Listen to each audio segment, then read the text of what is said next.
Hello, Speed Gaming Live. My name is Hebbings, and tonight I am joined in the booth by the always lovely Crazy Man for our second live qualifier of the Mystic Quest Randomizer tournament. Crazy Man, how are you doing tonight?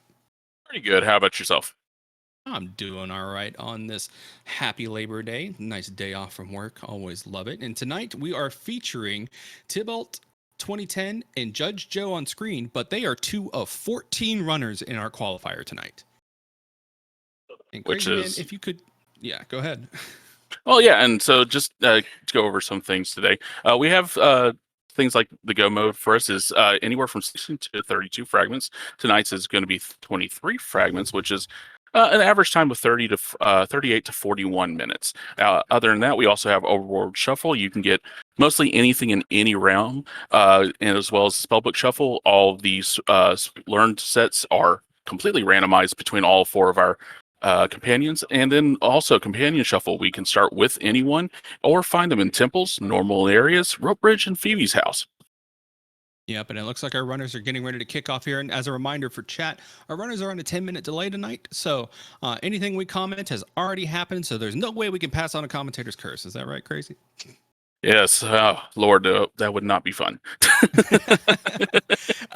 And so for full transparency, because there is that 10-minute delay, we also have for our runners a game info screen that you can normally access by pressing start in the randomizer and seeing the information. However, because we give our runners their seeds about 5 minutes before go mode, they're allowed to review that game info screen text file before start. So if you see any runners that look like they already know what they want to do with their decisions, don't worry.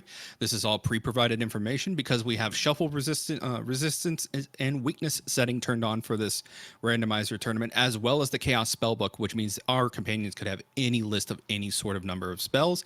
And so to prevent information overload and just sitting there for 10 to 15 minutes, 10 to 15 seconds at the start of a race, we allow them to preview that text file. And we are off. And it looks like we're starting with Sword and Phoebe. This is a good one, chat. So you might not be able to see this, but we have access to the game info screen. Phoebe is starting off with White Seal at level 1 and Exit Book at level 10. Ideally, I don't think any of our 14 qualifiers tonight are going to dip away from Phoebe. She is the partner to go with tonight. That she is, and we also see a little bit of a difference in how they're playing already. One starting off in that little battlefield there at the beginning, and the other going straight to Volcano. And then also we see here Judge just, dipping out real quickly and going up to see if he can find any kind of other companion, and just see what happens. Indeed, and it's a matter of going as fast as you can in these settings, which obviously you're like, go as fast as you can. What do you mean? It's like no stopping for grinds, no taking any optional fights. You are literally going to go as fast as humanly possible to make sure that you are getting as many fragments as you can as quickly and going in as early as you can. We've had runners going to Dark King as early as level 10 to 12 in some of these flag sets because that's how aggressive they can be. It's not like the last 4 years of SGL where we've had an hour, like maybe 50 minutes to an hour and a half seeds. Like these are jet seeds. We've seen runners coming in at 36 to 45 minutes on average. Absolutely, and we're also seeing a relatively stacked early area. I mean, we're seeing Bone Dungeon, we're seeing Pazuzu's Tower, and we're seeing Fireberg, all things that we really want to see early in the set flag set. Indeed, and that plays into the way the logic is coded a little bit in the randomizer. So because our runners only have a sword to start with, they're not going to be blocked logically in the Forester region by anything that would necessarily need anything extraneous. So Bone Dungeon's there, you need bombs to get through most of it, but because we're doing dungeon internal shuffle, the rooms can be mixed up in a way that you might not need bombs until you're like halfway through that dungeon, allowing you access the chest, and bombs could be in Bone Dungeon. We've seen it before in this tournament so far, where some of our key progression items are located in the dungeons you need to use them for. Claws in Ice Pyramid, bombs hanging out in Bone Dungeon, things like that. A sword in Ice Pyramid, because of the way it's been shuffled internally. You go in the first couple rooms and there's a sword hanging out for you so you can finish the progression through the rest of the dungeon. Those are all on the table. And speaking of progression, Sun Coin's been picked up in Volcano. That means we have access to another region of the world. Now the way that the yeah, go ahead. Nope, my apologies. No, and we're also seeing that we're getting almost all the wizard spells early. The only thing we're missing here is white, and honestly, I don't see any reason to really go out of our way to find it with this current flag set. No, definitely not. the way the weaknesses and the resistances have shuffled, fire weakness has stayed the same. So Dark King is still vulnerable to flare, which is your big damage dealer anyways. So ideally, once you pick up flare, you're set. Meteor, let's see where Earth landed. Earth damage swapped with, sorry, reading the list, water. So Dark King will resist meteor damage, but meteor damage is still 800 at half. So, I mean, it's still good, just not as good as if you were to have white or flare. And it's kind of going to be a bit of a non-issue at this point because, I mean, an early flare is always a beautiful thing to see. Now, you'll notice that some of our runners are fading talking to our NPCs and doing their normal checks. It's because NPCs in battlefields have been excluded from the check table.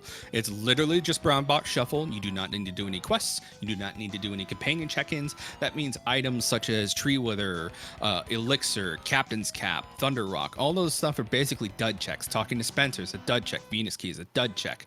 That's because the Venus Key chests are coded as NPCs. So our runners are not going to be making those checks. Talking to vendors is a huge waste of time. They're only going to get like rip-off potions, essentially. Yeah, no seed, early seeds outside of Firebird. Or maybe in some chests. There are some chests that we can find seeds in, and if the runners get lucky, they'll find a really good spot to farm that. Indeed. And you know, speaking of seed shopping there, most of our runners, especially some of our top placers in our qualifiers so far, have been foregoing battlefields altogether. So that ideally means that they're not going to be doing any battlefields. However, there might be some incentive if you see a battlefield with like 1 or 2 fights to maybe stop and get some shopping money, so you're set for your seeds for the rest of the run. And the nice thing we're seeing here is that they have at least the beginning item for each of the weapons, so they're able to explore almost everything. Honestly, the question now is, how deep into Pazuzu's tower are you willing to go if you're going to get locked out by a Dragonclaw necessary? Yeah, and I mean, Pazuzu's Tower is one of our more dreaded locations in vanilla layout, but however, with internal shuffle, you can get a decent way into P Tower without having to worry too much about being blocked by any sort of progression items, especially Dragonclaw. You can navigate most of the towers if any of the even side lands in your shuffle. So hopefully... Tybalt's going to be rewarded here. We are having a couple bit of sync delays here, chat. Don't worry about that. Our timers are going to keep us true on our screens here. But Sandcoin has been found. Absolutely. I was just about to bring that up myself. So we actually have a large part of the map to go to. It's just more on where they decide to go. Most times you're going to go to that Sandcoin area just because it's the easiest one to get into and the easiest to find things. But Sandcoin isn't a bad pickup here either. So you can really find anything and maybe just, get a little power leveling done early and just, get into go mode faster. Yep, Tibble just found White hanging out in the little armory there on the first floor of Pete Tower, and he's getting rewarded for his checks, using that exit to get out of there. Going to go ahead and take a clean, easy sweep of the battlefield that Joe struggled with a little bit to get his money and maybe do his seed shopping. And Chad, if you're wondering why all the fights seemed a little easy there in Pete Tower, the enemy placement has been localized by region. So anything that you would normally fight in the Forester region, you're only going to see, even if Pazuzu's Tower lands here. That being said, if they wander off to where the Sun Coin is in the windier region and they like step into Ice Pyramid, that Ice Pyramid is going to be full of enemies that you would normally find in Pete Tower, which is going to make it a very scary place. And we're also seeing Tybalt making that early seed purchase, maybe potentially getting them duplicated here early if necessary. But being able to get seeds whenever you really want to is really nice.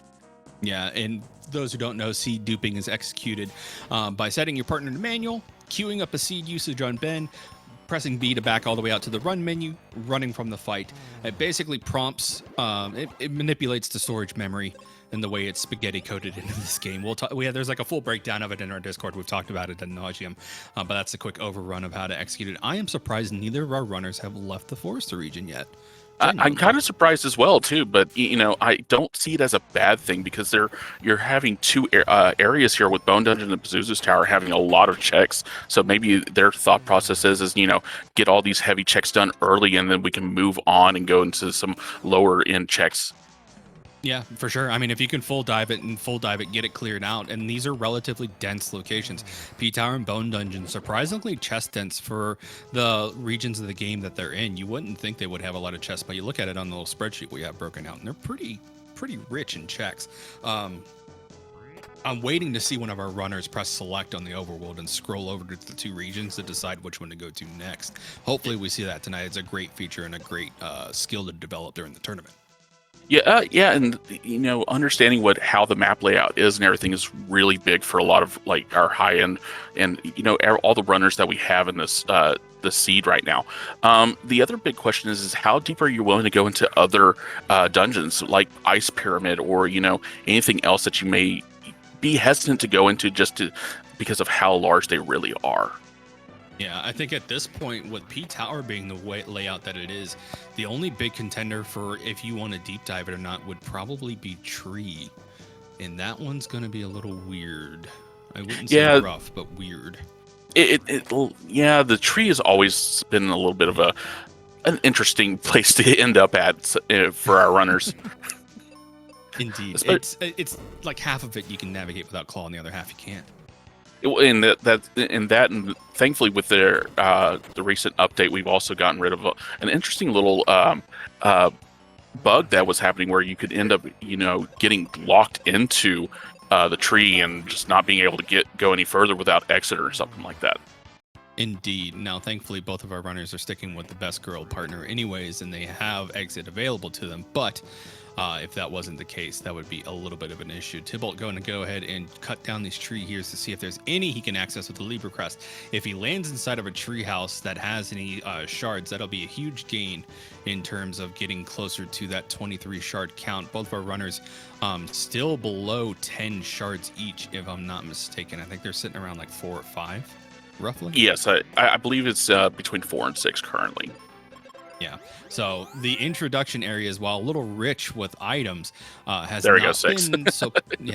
not been so plentiful with the fragments. So no, and something that's been kind of common in these seeds is that we'll see anywhere from 6 to 10 in the beginning area on average, and then really we'll see in the other areas a lot more seeds. Yeah, and it really just kind of depends on the location density, and sometimes some of the dense locations have been rolling duds. Like you'll step in a lava dome, which is easily like the second or third most chest dense locations in the entire game, and there'll be brown box, brown box, brown box, brown box. Yeah, veritable cornucopia of nothing. Correct. So it's a bit of a gamble, and I think that's what's been keeping it so fresh is like, the rules of the game, but every time you come in here, it's something different, and you're not going to be able to narrow down your placement. So you do have to kind of hedge your bets and kind of gamble on where do you think the shards are going to be, because that's really our only gatekeeper here. I feel like I have not had to go out of my way to hunt down any specific items or resistances in these flag sets. It's mostly like, how fast can I get to my shard requirement? Yeah, I feel like that's the same for me as well. The bigger thing I feel is like, if you're not able to find life easily, do you really need it to be able to get through? And I feel like it's 50-50 most of the time that you need to get Benjamin with a life spell. Other than that, you could typically get away with it on just your partner. Indeed, and that's that doubles back to some of the settings that we have tonight for enemy scaling. So our standard enemy scaling, which is every mob in the game that's not a boss, is 50 to 100, and then the bosses are also set to 50 to 100. What that means is enemies can be either 50% as strong as they are in vanilla, or they can be full vanilla strength, but they can't be any higher. So we might have what we call a quote-unquote paper king tonight, where Dark King is set to 50% of his vanilla values, and our runners are just breezing through him. That combined with the enemy attack shuffler means that there could be like non-issues here. Like, yes, it's set to balanced expert on the Randomizer, but there can be some freebie attacks that our enemies our runners are immune to, and basically they're free turns. Absolutely, and something we're seeing here is that as soon as Tybalt found the river coin, he decided to exit because, the entire map is now open to him. So it's more or less, where is he willing to go, and what is he willing to check to, just find the rest of these fragments that he needs to find. And interestingly, he's going into Mount Gel. This is one of those areas that I'm typically not that, reliant on heading into, just because there's not so many checks, and to get to some of the one deeper check takes so long to get to. Indeed. Now that first check he did make is a pretty quick peak. It looks like we're stopping for a quick level grind here. Let me see if there's anything that's on Phoebe's table that would warrant that. I mean, Firebook at 16, but I think at this point it's just a comfort check, maybe knocking out this battlefield that he knows has like a few enemies, gets him in that comfort zone of level 10 before potentially wandering into go mode. Because I think after Tybalt gets around level 10, I don't foresee them waiting any longer to go to the end. Now, Absolutely. where are they going? Firebird or Windia? We're seeing Tibble go on the normal pathing, I feel like, which is, sand to river to Suncoin is typically the way you want to go, just because of the density of enemies and how difficult they can be in these later areas. And we're also seeing him go into Wintry Cave, which at the best of times has some really quick checks, and at the worst of times, like we're kind of seeing right now, can be very dense with the enemies in these small corridors. Indeed, bit of a Congo line. We also saw Joe make that Cure Book chest check that Tybalt faded earlier. Don't know if that was intentional or not, but Joe did get jumbo bombs. So honestly, probably works out in Tybalt's favor that they faded that check. Now, Judge making the better peak, in my opinion, here. There's a much faster peak of that first chest there on Mount Gale going up top instead of having going down and around. So we're seeing little optimal time saves between both of our runners here. Both doing great work here. Both of them will get stopped by Phoebe in Wintry Cave, though, and get seeds for their reward, which is a nice little fun thing to have. Absolutely. And we're seeing, some of this pathing that these runners do can really show how well, specifically in areas like Wintry Cave, you can see a lot of these chests early just by pathing in a specific route.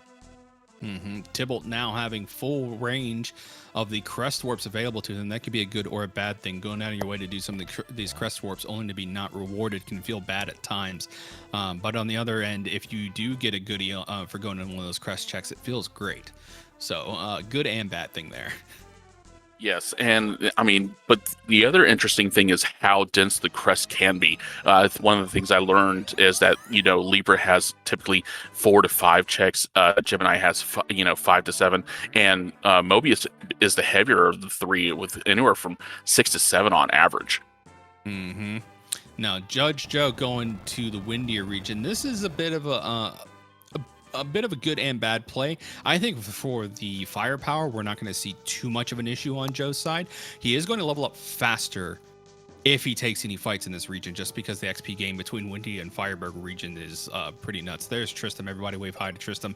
Hi, Tristram. Bye, Tristram. He's going to be stuck on Rope Bridge forever because Phoebe is just the superior partner in this flag set tonight. Well, and like we kind of brought up earlier, being able to start off with the best companion is a way to like really speed up these seeds. And nothing bad in being able to go and just be like, hey, I don't have to look for anybody. I'm good with what I have.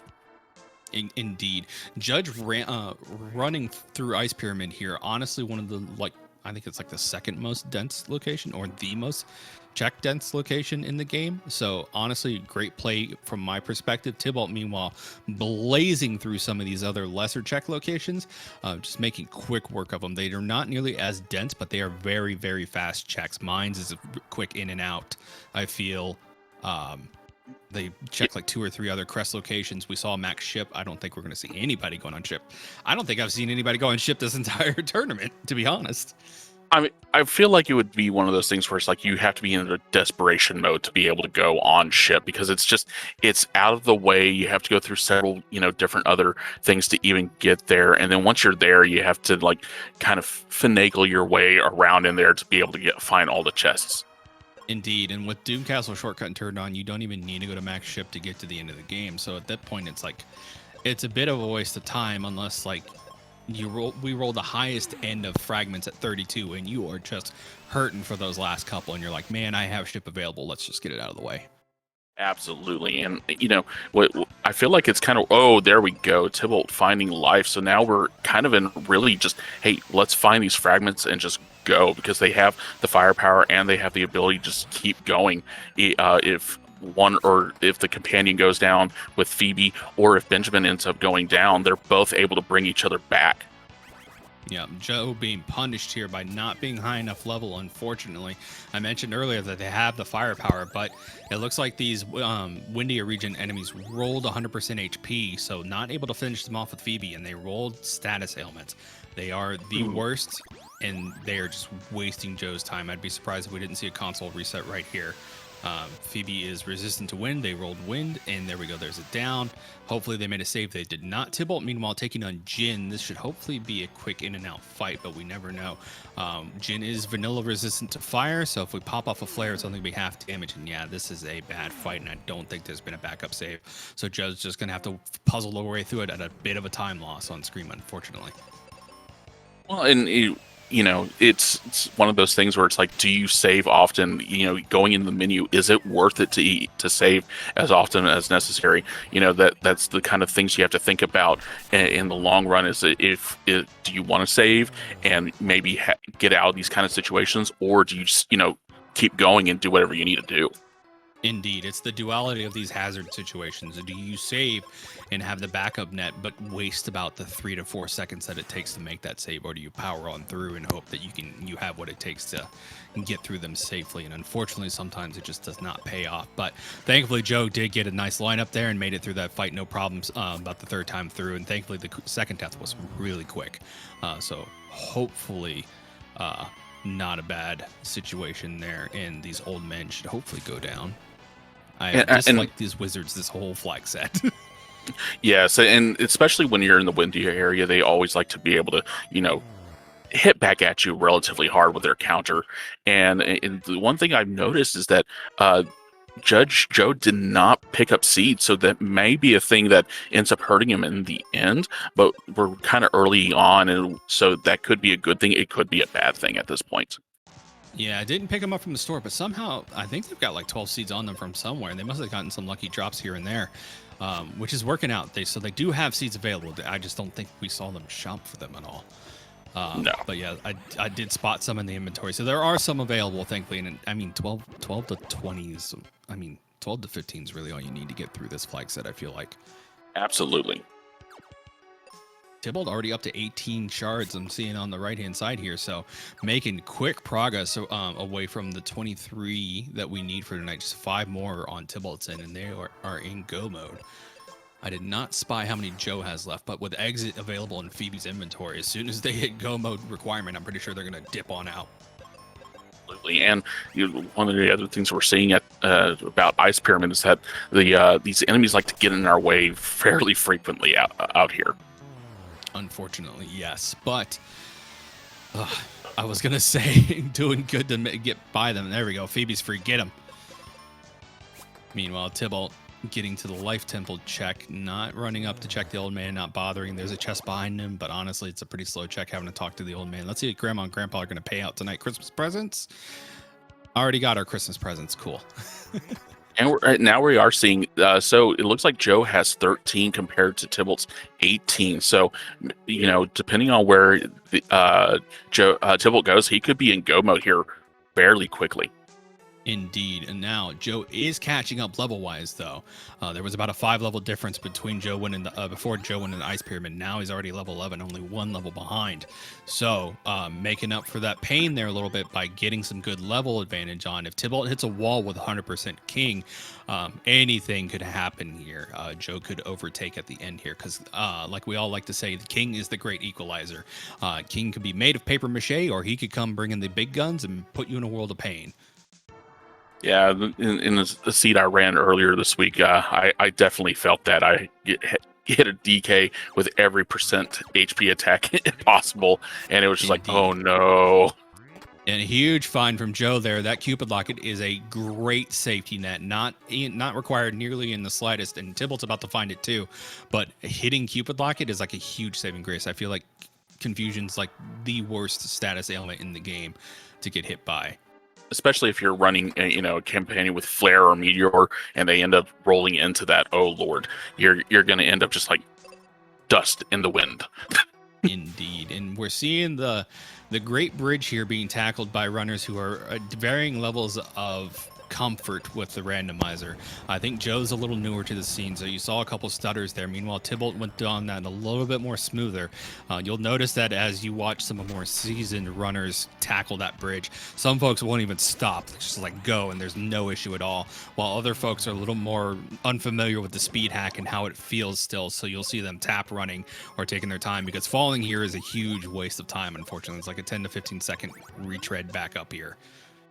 Yeah, absolutely. And then we're seeing here that he's checking everything out, and then making his decisions on where he goes from there.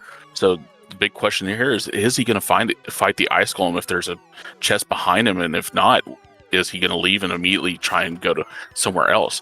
Oh, and maybe look at that, he picks up Dragon Claw, so now he's kind of open to everything at this point. Indeed. And I think about 5 shards behind Tybalt at this point? I believe so. It's really because he's done the speed leveling in a sense. It's kind of worked out in his favor because it's easier to get fragments, in my opinion, than it is to get levels. Mm-hmm. Yep. And speaking of, Tybalt's at go mode, hitting his 24th. He's actually got 1 extra. He can go at any time. Looks like he is. Meanwhile, Joe's going to dive in to Lava Dome here, our next treasure trove of chests. So Tybalt's going to go in early, 1 level ahead of Joe. But if Joe has to take any fights here, every fight he takes and gains a level on, he's going to have a slightly easier time making it through. Now, whether or not he's going to need that slightly easier time making it through the gauntlet is another thing entirely. Well, and another thing we're seeing here is, with him deciding to level up here right at the end, this may end up in his favor, especially seeing as how we do have the gauntlet coming up, and you're on average going to gain anywhere from 2 to 4 levels depending on what level you go in. Mm-hmm. Yeah, this could be in Tybalt's favor, or it could be punishing. More than likely, though, this will be in his favor just based on the way we've seen prior flag sets going. Like I said, we've been seeing runners finish around the 35-minute mark with how quickly these flag sets can be done in. So, and Tybalt, no stranger to the randomizer. He's competed in the last couple tournaments and has been playing the game frequently during warm-ups. So, fair enough. Yeah, it looks like we lost the timer for Tybalt, but I would say it was about on par with Joe's. I would say the same. And another big thing we're seeing here is the big question some people may have: how important is getting in the in-game armor with the Aegis shield and the Apollo helm and all that? Is it going to be necessary? Like you said, Cupid Locket is a really big pickup because confusion is such a terrible thing to have against you. Yeah, and I would say honestly, it's completely at RNG's whim. Some of these fights have been all damage and no status ailments, while other kings we've seen have been status ailment monsters, throwing literally everything at the book at our runners. So it really is just kind of a gambit on, do you take that chance or do you not? And more often than not, our runners have been rewarded by just taking what they have and running with it. It has been really a gambler's paradise in terms of go fast, go hard, and you'll be rewarded for that play style. Absolutely, and we're seeing that his life split is back up, so we are about the same amount of time currently. Indeed, yeah. Both of our runners, I believe, synced up their live split to the race time room that we have set up for them. So, yeah, it looks like they're within like milliseconds of each other, so it should be fine, chat. No worries on that point. Tybalt taking a couple extra seconds here, making a safety save here before going into the back-to-back, probably no safe fights that they're going to have between Stone Golem and Wyvern coming up here. Yes. I imagine this is going to be a quick exit and white, and then we're gone. Depends on how thick these dogs are. They've been pretty fluffy puppies. Fluffy puppies. I can't talk tonight. I feel it. And another thing we're seeing here is Tybalt is deciding to go ahead and complete these first 2 fights and not using exit on either the Skelesaurus or the Golem here. And honestly, it's not a bad idea to get a couple extra levels out of them before you get into sometimes the more difficult 3 end-game fights.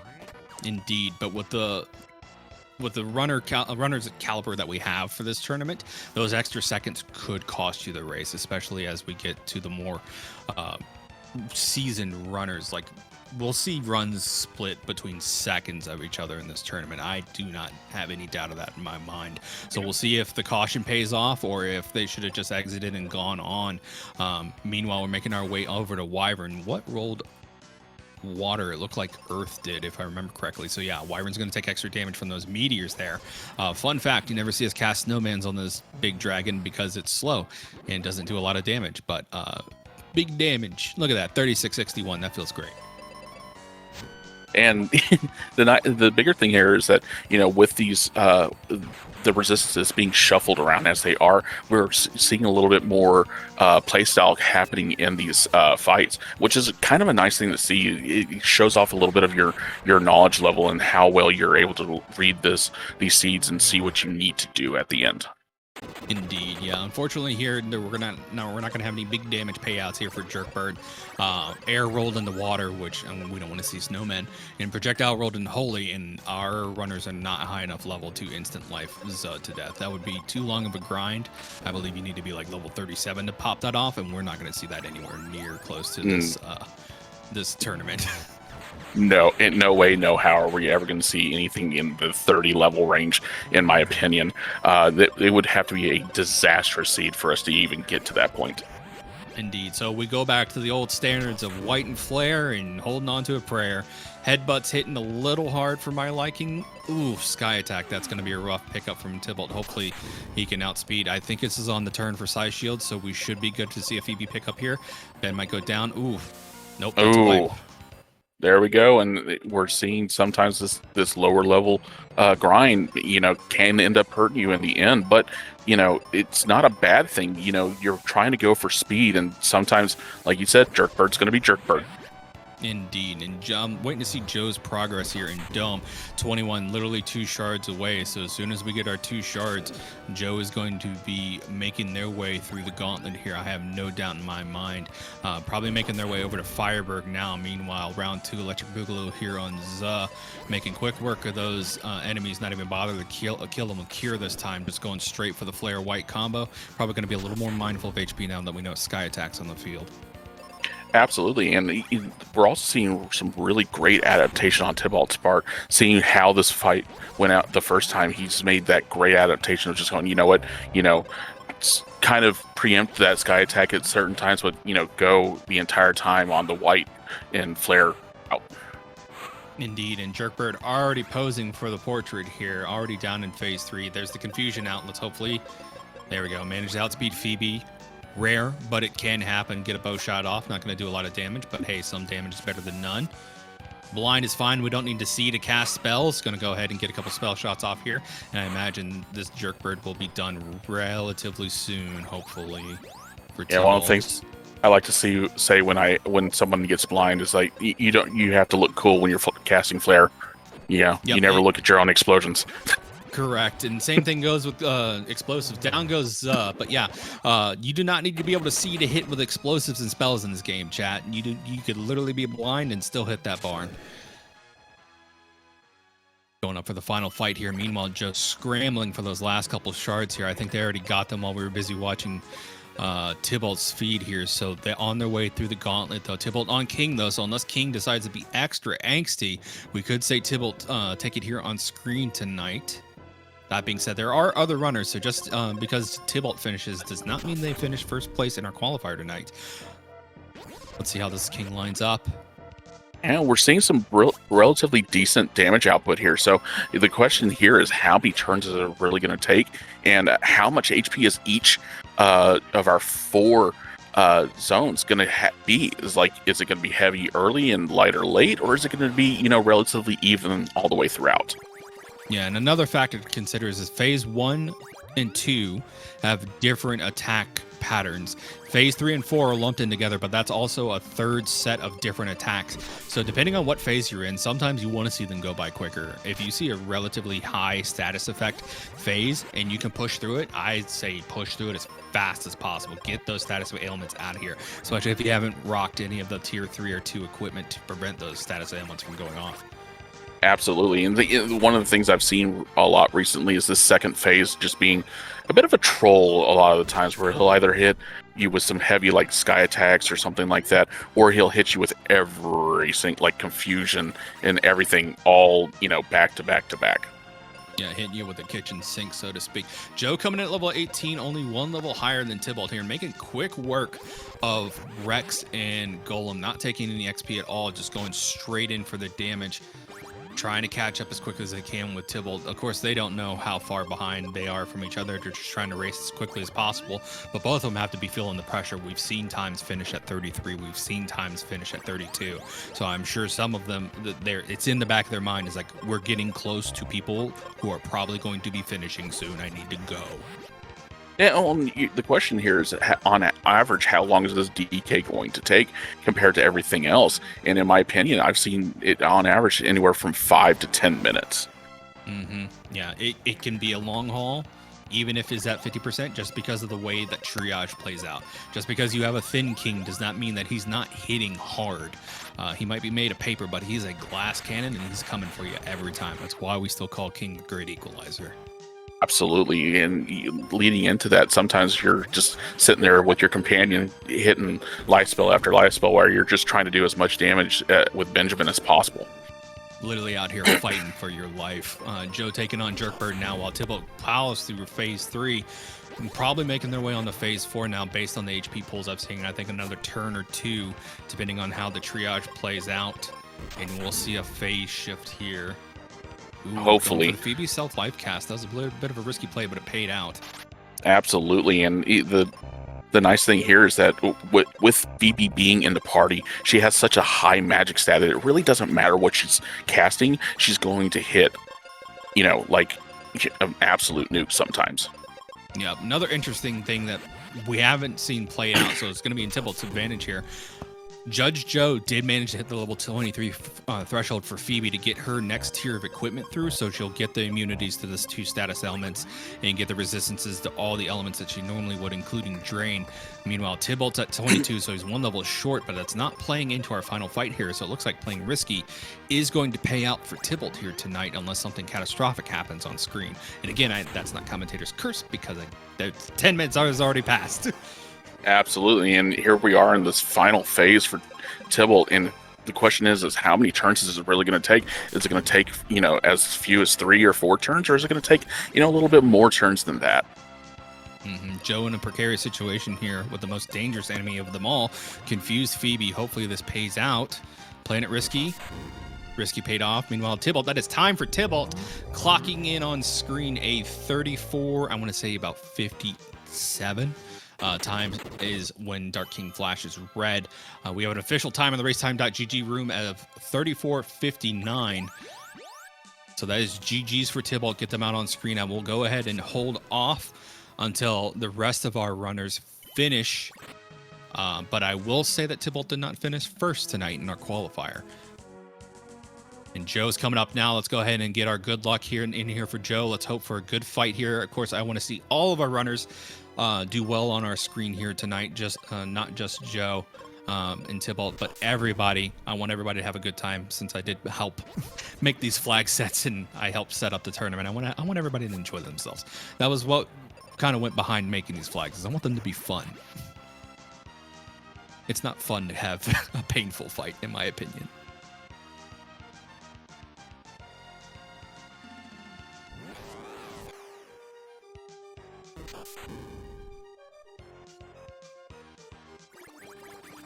Ooh, nasty crit there, but Joe's going to go ahead and recover here. We're going to see if we can get Tybalt in here with the booth with us for a post-match interview. That would be nice. And just bringing up some things that, some kudos to you and the rest of the team that put this together. In my opinion, I've only been playing this for a little over a month now, and it's been really great to get into, because it's relatively, I wouldn't say simple, but easy to learn all the, the flag sets and everything, and put it together. And the nice thing is I feel like this is a great one for, people that aren't used to randomizers at all, or people that have a little bit of, dabbling in other randomizers. It's easy to get into. Indeed. Yeah, the Vanilla Mystic Quest is a game that was made for entry-level RPG enjoyers. So the same logic kind of applies to Mystic Quest. This game can be as beginner-friendly as possible, but it can also be as difficult as you want to make it see. Judge Joe unfortunately taking a wipe down here, not having life to pick up Phoebe, so that is a game over for them immediately, and just decided to go down swinging there instead of, you know, dragging it out and trying to triage it, going for the reset. We were joined in the booth by Tybalt. GG's, Tybalt. GG's, Tybalt.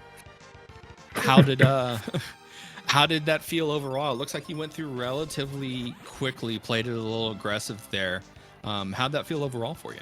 That's the lowest I've ever got into the gauntlet, so that was kind of new out of to your me. comfort zone? Yeah, a little bit.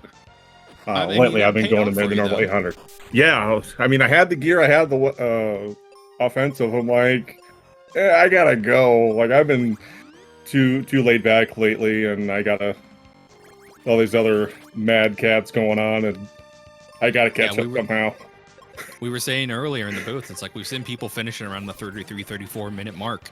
So this is the flag set of aggression, I want to say. Like, this is not like the past 4 years of tournament where it's been like caution is your best friend and being prepared is better than trying to go fast because it'll bite you. This time it's like, nope, pedal to the metal. We're going. Let's do it. Yeah, just gas, go. And it's like, I got Phoebe. I'm like, all right, we're good. Let's go. Yeah, indeed. I don't care about anybody else. Indeed. Like Joe, we're seeing on screen here, Joe's still in the fight and took it a little more conservatively and still at the end of King now and still took a wipe, even with the conservative playstyle. So, like we said, King is the great equalizer, but, you know, with how seasoned you are with the randomizer, like, you know the game. You've played the game, you speedrun vanilla, like, you know how this can play out. Oh, yeah. How has this felt getting out of your comfort zone from the vanilla speedrun to getting into this flag set? I still fall back on some vanilla aspects. It's like the start of certain fights in that gauntlet, like I almost started the exact same way. You know, you going into Wyvern, use a meter, and then I see it does like 2K. I'm like, oh, well, that's right, resistances. Okay. Yep. Yeah, but we're proper in chat. It's like if it looks like someone on stream knows what's happening next, it's because we have access to the game info screen and they're allowed to review it before going in. It's not spoilers. They don't know where the items are, but they do know what resistances are up. They know what companions have what spells. And I feel like that little bit of review time has been helping out make these as seamless as possible in terms of getting you guys prepped to run these flag sets. Oh, yeah. I mean, if you can... I still get a little confused on reading the resistances. I know a few here and there, but... Sometimes that's all you need. Yeah, it's just a few. The biggest one is just like, is Meteor going to be good? Because usually it's not because of long cast time. But if it can do extra damage, it's worth a little bit extra weight.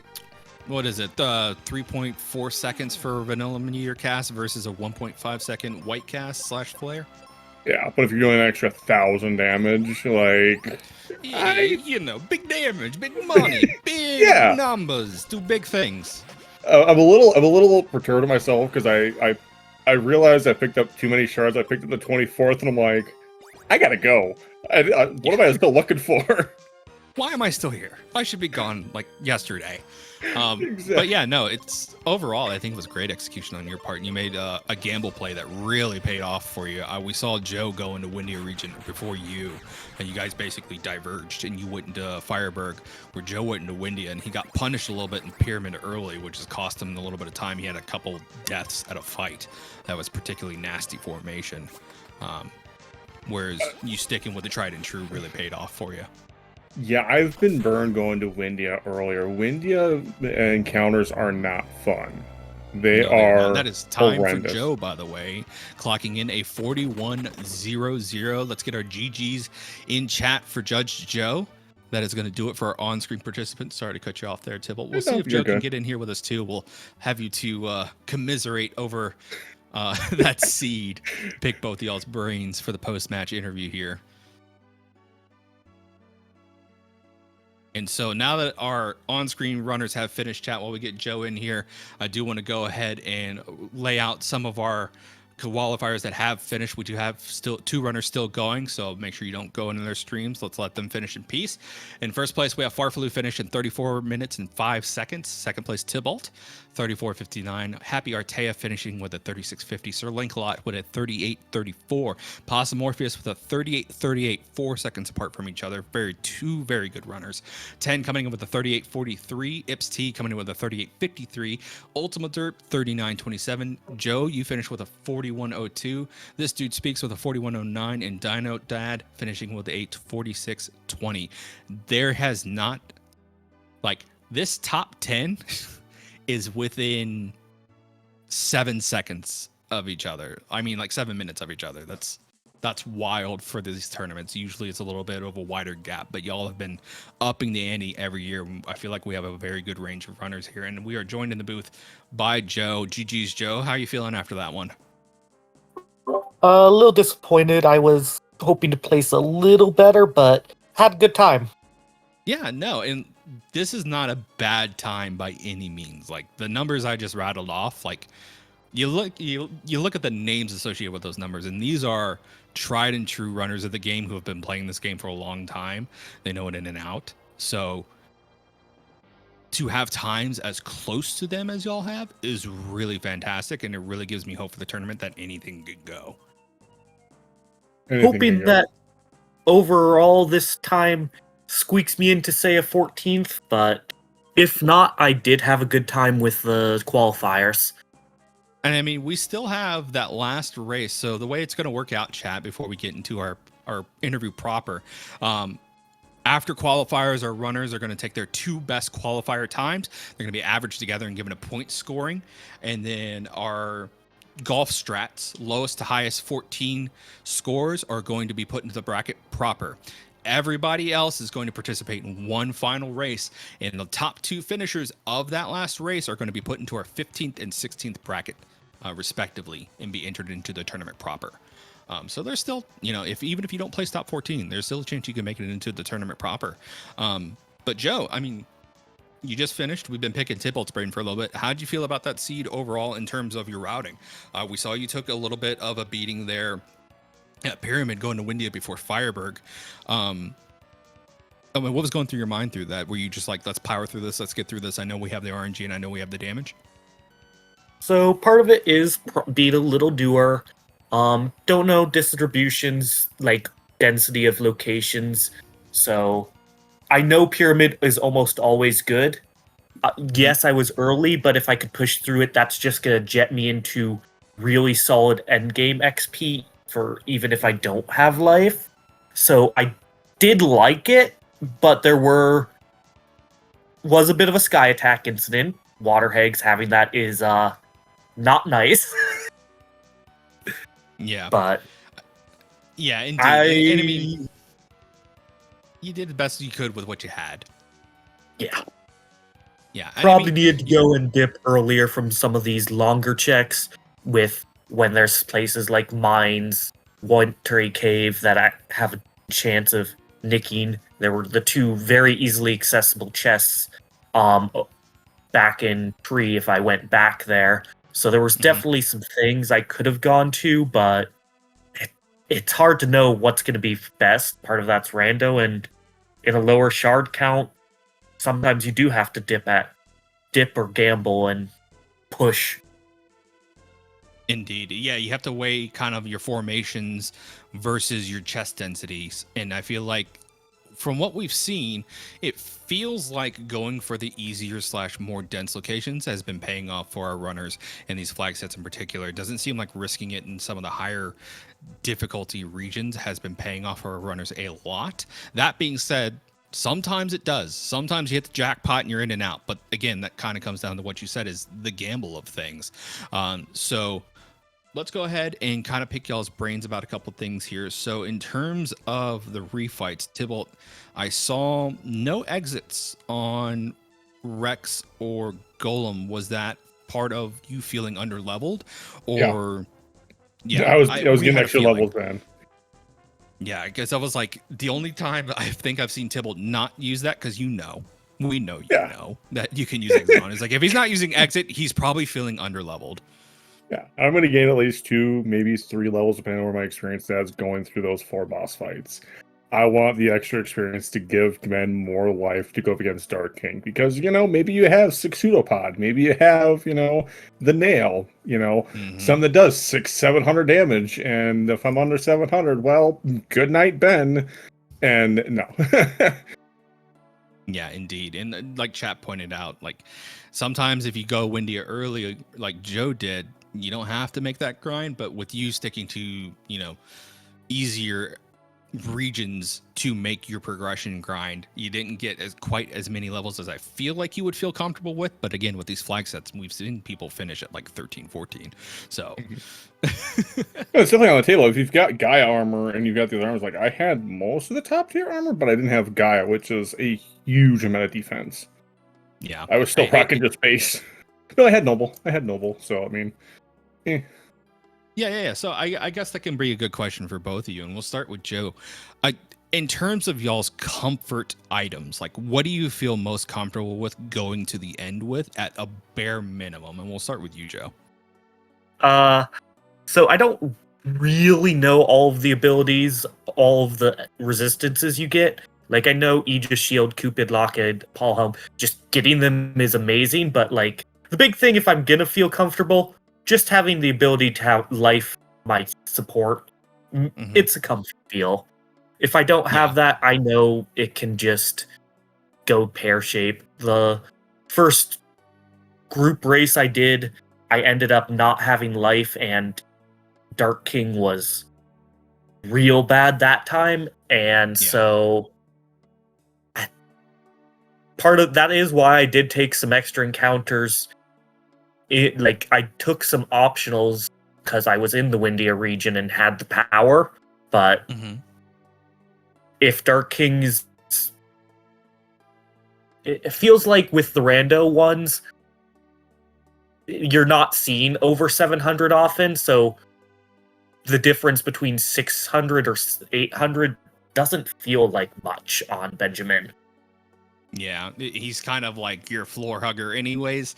If he gets smacked in the face with something rough, so it's like, what's 200 HP? He's going to go down regardless. So, yeah, I could definitely see the safety blanket of life being a great comfort to a lot of our runners. But, that being said, you didn't have life. We saw you take a dive at King, but you recovered, in my opinion, very well.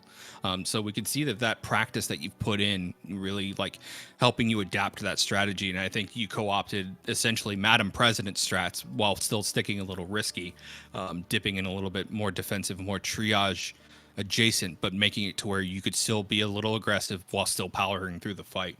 So great execution on your point for not having life through there. Tybalt, what about you? What is your bare minimum safety blankie for going to the end of this flag? I mean, bare minimum. I mean, I definitely agree with Joe on the whole life thing. But as it goes to, like the resistances, I mean, I'm probably gonna say like at minimum I'd like to have Gaia armor and maybe the Moon Helm, because that gives you the general amount of like the big resistances that you want to have. Yeah, Cupid Lock, it's great for the status elements, but with so many abilities out there that are elemental based that come out, like having just that in general is really nice. So if I gotta pick up Gaia armor, I'm more or less to go low level because I've already got the water, the air. I've got the start to get the coverage of the elementals. Yeah, I mean, and chat brings up a good point. Arteo, one of our other runners tonight, status elements are the biggest killers we see a lot of the times. Like you take a paralysis at the wrong time and you are stuck in just terrible, terrible places, unfortunately. But I mean, I feel like with this flag set, the strat we've seen our runners take is take the firepower and the resistances where you got, shards trump everything, go as fast as you can, and go in with what you've got. No hunting for anything superfluous. Like you are given the cards you were dealt and you deal with it appropriately. And sometimes that means that you are a triage Ben doing no damage, but you're curing your little heart out, keeping the party up while Phoebe or Tristram or whoever does the heavy lifting. Has that been kind of y'all's approach to it? Pretty much. I mean, the biggest thing is like, Ben comes standardly with resistance to silence. Whatever silence turns into, you're just okay. It's free because he starts off with silence resistance. from The get-go. king seeds are typically when silence shifts into petrify weakness, and you can get some of those dragon claw procs off. But those are risky gambles in of them themselves. But they feel so good to execute on. Like if you could petrify Hydra, Wyvern and Za, like the speed. But it's also a gamble, so you feel like you're wasting times whenever it doesn't hit. So about a 50-50. I've been talking for forever. Crazy man, you got any questions for our runners here? I mean, my big questions is like seeing that y'all got flares so early in this flag set. How big of that was that to y'all? What after that? What was y'all's decision making from there? Flare with being fire into fire for the resistances, like just go. Like I can go higher tier areas. I know what. My speed ready knowledge, I know a lot of the resistances, so I know where flare doesn't actually, do more damage it does the last particular encounter. So it's like, cool, I've got flare. I would love to have something that's non-elemental like white, but I can deal with a flare and just use a sword swing then, if necessary. Just give me white and white or flare, I'm happy. What about you, Joe? It was good. It meant Ben was set for the end game. Like, it's preferred to have 2 damage dealers at the end. It's a long fight, especially without life, risky otherwise. No life, no damage on Ben. It's not a happy end game life. But honestly, the more happy thing was quick getting 12 seeds to go with that starting white on Phoebe meant that she just tears. Yeah, fair enough. And then, having brought up how you went to the windy area early, but one of the other things I saw y'all do that was kind of different. Tipple, you went to Fireberg early and got a bunch of seeds, whereas I feel like Joe, you went and just found them throughout the map. What was y'all's decision making there? I bought seeds. There was within the Forester region, there was the money tile that got me 12. Still looted 1 or 2 boxes, but I don't think they got seeds from any of them. Me, I'll loot some early brown boxes if I'm literally walking by them. But if I'm not walking by a brown box, I'm not gonna go out of my way to open it up. So I definitely would like some form of seeds. So I know Fireware's got that guaranteed shop for seeds. So I'm just gonna go in there, buy a bunch of seeds, and hopefully I buy enough to last me the rest of the seed. Yeah, fingers crossed. If not, you're in a pinch and you dupe, and you make do with what you got. But I think we're going to go ahead and move on to final thoughts here. Tybalt, since you finished first, we'll let you wrap up first. Any final thoughts you have for our audience? Anything about our qualifiers, if you're going to participate in our async, or any shout outs you want to give tonight? I mean, I've already participated in the async, but this has definitely been a lot of fun with this flag set. I do hope I end up qualifying for the tournament, which that's going to be a lot of fun. This is really bringing me out of my comfort zone. It's been a lot of fun, and we'll see what the future holds. Awesome. And over to you, Joe. Any final thoughts, shout outs, anything you have to say about participating in the tournament so far? Thank you guys for commentating, watching us, and letting us go. As a new player, I'm hoping to learn from the restream. Tybalt had a good time. It'll be fun to see the comparison. If I can make the qualifier, that'll be great. If I qualify anyways, that'll be even better. But overall, good time. I'll look forward to any future tourneys as well, I'm sure. It's fun. It was fun time learning the rando. Yeah, no, and I think that, like I mentioned earlier, that was my end goal with the design of this. I mean, Possum has submitted these flag sets initially. I did some tweaking, and then we opened it up to the community, and I opened it up to our more senior runners because that was the goal at the end of the day. I wanted these flag sets to be fun. They live in forever infamy on the random site, FFMQRando.net, if you haven't checked it out already. They're available for the general public to play as they are, and I want people to keep coming back to these flag sets, not just suffer through them through a tournament. Like, all right, they're done with, never touch them again. Like, I'm glad to hear people are having fun with these, and I hope they continue to have fun with these in perpetuity. And it makes me happy to hear you guys are having a great time participating in the tournament. And your participation doesn't have to end as being a racer, chat. If you guys are interested in getting involved in the production side of things, we have a broadcast team flag that you can give yourself in the Discord. If you want to be part of the production, you come in to do tracking. You're not on the mic. You don't have to worry about it. Just, fill in the items as they come in, like we had with Hatox helping us out behind the scenes tonight. Huge shout out to Hatox.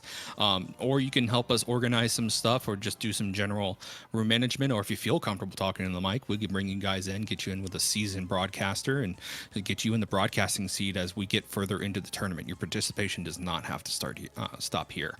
But speaking of my co-commentator tonight, Joe, do you have any final thoughts for us? Thank you so much for being in the booth with us, by the way. It's been great having you as a co-host. Crazy. Sorry. Yeah, no, it's fair enough. It's been a lot of fun. Was nice to be able to pick your brain, being new to this myself as well, and getting your commentary on a lot of things. And it was great to see some seasoned runners of these flag sets and of this game as well. I appreciate Joe and Tybalt coming in here and giving their thoughts on everything that they played here today. And GG to everyone, and good luck in the rest of the tournament, guys. Indeed. And that is going to go ahead and do it for us tonight, chat. So this is our last live qualifier for the event outside of our last race that we have to fill in spots 15 and 16 for the tournament bracket. Once we have that final race posted and our tournament bracket published, we will post that on the community Discord. You can find the link to our community Discord at ffmqrando.net. Open the left-hand side menu. There's a link there. We welcome everybody to join. This is open to everybody. We look for a good time. All of our new runners have access to the new player room, and our entire community of seasoned and new runners alike to pick our brains with, share your maybe not so fun seats and have other people suffer through it with you, or just have a good time chatting about the game in general. Bracket reveal is in 3 days, so fingers crossed to all of our runners who participated. I hope all of you are happy with your placements. If you're not, I look forward to seeing you guys participate outside of our racing, maybe just helping out in the background with tracking or commentary.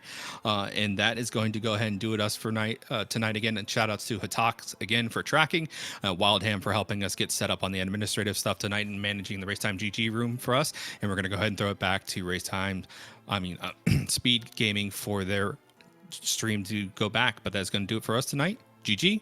Have a great time. Good night. GG.